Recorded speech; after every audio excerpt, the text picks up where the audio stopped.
Hey, it's Jordan, still here in Chicago, and I am here with Amara Enya. You are a public policy consultant, a former mayoral candidate, organizer, triathlon runner. I mean, your bio's very, very impressive. You, correct me if I'm wrong, but you were a journalist to start, then you got a law degree, and you've been doing a mix of public policy, consulting, things like that the last few years.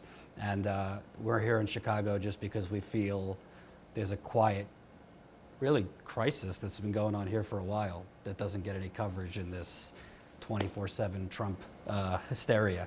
But I wanted to start, watching from an outsider's point of view, the body cam of Harriet Augustus, then Maurice Granton, so obviously Laquan McDonald years ago. Seems like nothing really is changing in Chicago, unfortunately. There's organizing on the ground, but as far as the police, they seem as emboldened as ever. What are your thoughts on those recent killings, which we've seen protests and a lot of organizing? Well, the recent killings are sort of signify a pattern that has existed in Chicago really for generations.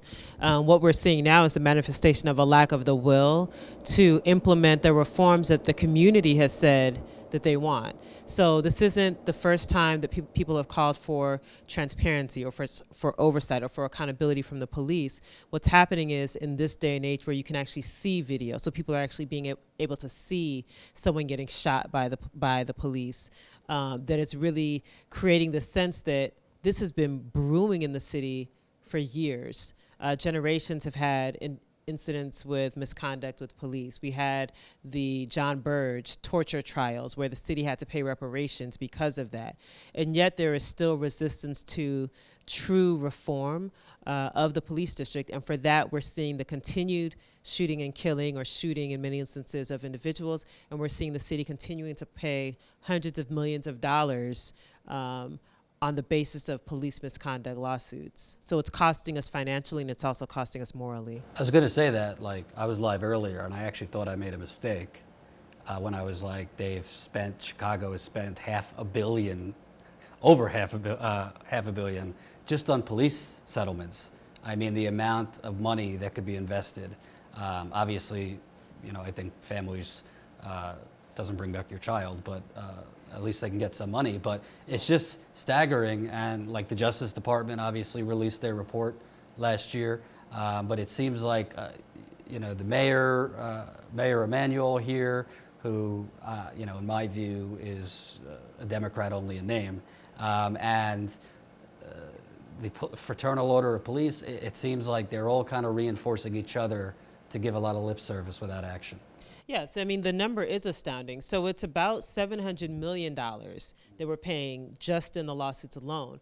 But the city also had a practice of borrowing to pay those lawsuits. So when you actually add the interest, in addition to what we're paying on its face, it's another $1 billion. So we've paid and will pay $1.7 billion, and that's just in police misconduct lawsuits alone. So when you think about the point that you raised about how that kind of money could be invested, it could be invested in neighborhoods, it could be invested in human capital, it could be invested in education if we had the will to actually implement the reforms. What we're seeing is this fear, a fear of actual transparency and accountability, a fear of the Fraternal Order of Police. But what I say is, if policymakers actually did their jobs correctly, which is to make investments in human capital that actually reduce violence naturally, and to implement the reforms that create a culture of accountability within the police department, then we're actually making the job of law enforcement officers easier, because we're not expecting them to do everything across the board, and because the reforms actually save the city money,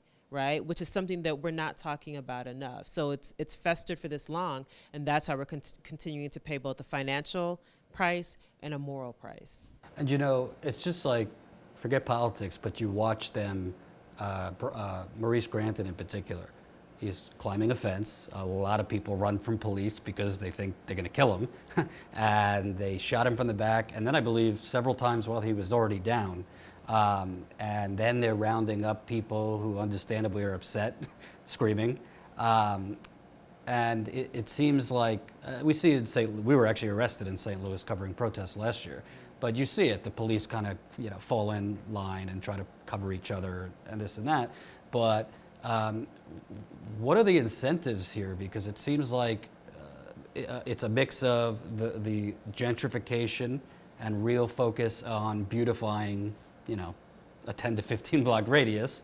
Are they trying to, I'm not saying they're trying to slaughter black people, but are they trying to make the situation untenable? Because that's what it looks like. It looks like they're trying to terrorize black citizens, and also with redlining and other things, push them further and further out.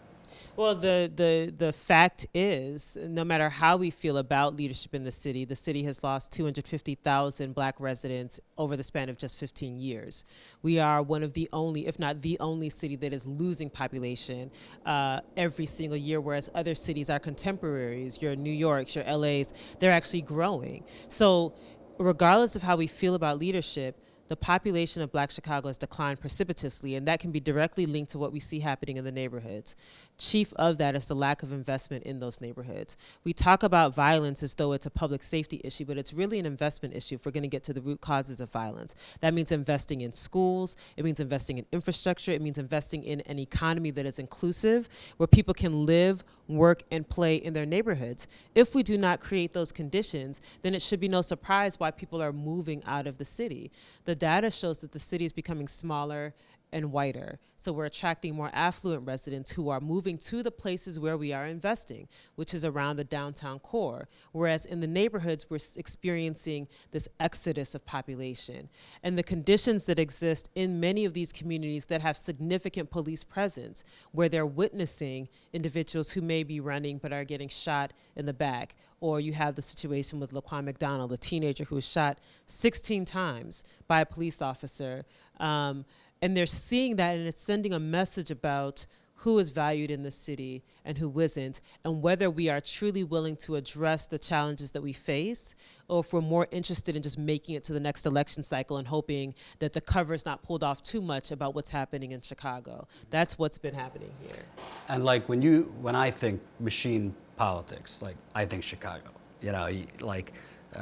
I mean, you would know better than me, but the Mike Madigan and that whole thing is like the symbol of that, guy with the cigar in the back room, rigging everything. But, kind of, I know this is a simple question, but like, where does it start? Because we're seeing progressive energy in other pockets of the country.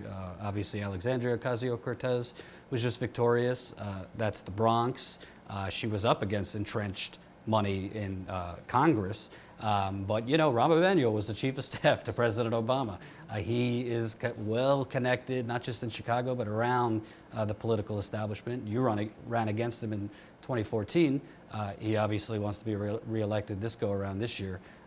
There's a lot of people running against him, and it seems like we've heard the good talk, him going up against Trump's policies and things like that, but his talk on the national scene does not match what he's doing here.